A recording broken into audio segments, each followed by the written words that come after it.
Would you listen to that? Let's add custom sounds to our custom entity. More in-depth topics for Minecraft modding available in the 121 modding courses linked below, covering writable and tameable entities, custom entity armor, and even custom entity inventories, among many more awesome topics. Alright, friends, I'm back and tell you once more, and in this quite short tutorial, we're going to add sounds to our custom entity. Now, you'll find that this is super freaking simple, but of course, sometimes, even though it is simple, if you don't know how to do it, well, then you don't know how to do it.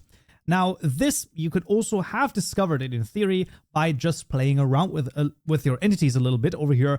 And that is, if you, for example, would have just typed in sound, you can see, oh, look at that. There are so many different methods here to override. By the way, as a little side, if you just type in override, you can see that there are, I mean, so many different methods that you could override. Like, look at this. Look at this craziness. All of this is available to you. And everything over here, I mean, obviously some of them don't make sense to override, but, you know, point still stands though. Anyway, what we can do is we can override the get ambient sound method. We're going to override the get hertz sound method. And lastly, the get depth sound method. Now, you usually want to override the ones that return a sound event because those are the ones that then actually have the sound event to be, well, basically added here. Now, in this case, I'm just going to add a couple of ones from vanilla. So sound events dot entity parrot ambient, I think, is absolutely perfect. Then when it comes to the hertz sound, here, I don't know if I do want to take the ghast.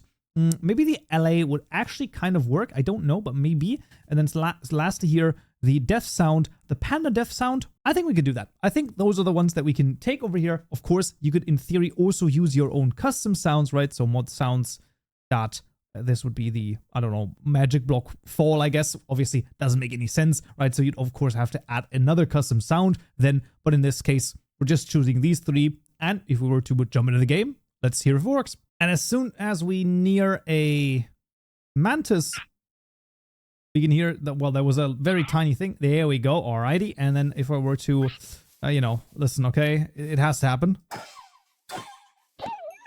There you go. I think that works really well. And that is custom sounds added to our custom mobs. Awesome. And that's going to be it for this tutorial right here. Next time in this video, we'll talk about throwable projectile entities. Hope to see you there. So, yeah.